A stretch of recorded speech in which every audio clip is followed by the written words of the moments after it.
Who do you think is the greatest soul singer of all time? Ray Charles, James Brown, Sam Cooke, Marvin Gaye, Al Green. At the Rock Museum of Barcelona, we love them all. But when these dates come around, we always find ourselves thinking of Otis Redding, who left us on December 10th, 1967. He was only 26 years old, yet he sounded as if he'd been singing straight from the soul of the world for decades. Just a few months earlier, in the middle of the summer of love, Otis Redding had accidentally exploded onto a whole new level of fame thanks to his overwhelming appearance at the Monterey festival. But that was only part of the story. Weeks before that, he had toured parts of Europe as part of the Stax Revue, leaving audiences and critics completely at his feet. And as if that weren't enough, in March 1967, one of his songs reached #1 on the charts. Even if it was through the voice of Aretha Franklin, true, he didn't get to fully enjoy it, but it was clearly the first major push of what was becoming an unstoppable career. Now let's return to that fatal December 10th, 1967, a gray day when his small plane crashed into Lake Monona just minutes before landing.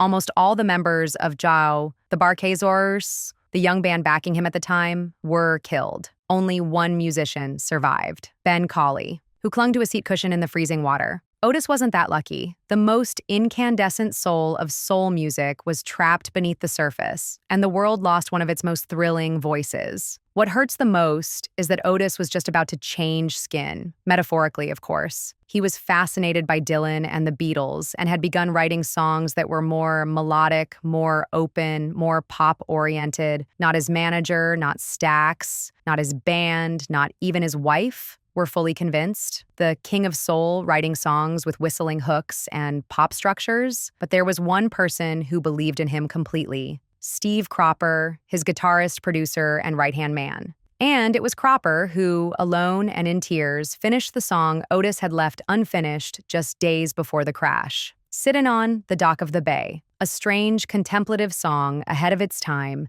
and one that would become the first posthumous #1 in history. Otis never got to hear it completed, but for more than half a century, people have listened to it as if it were a whisper drifting from the shore where he stayed forever. Otis Redding died young, but he lived long enough to change black music, white music, and everything in between. And if you're passing through Barcelona, drop by our Rock Museum. You'll love it. And in our shop, you'll find plenty of great things to enjoy and give as gifts.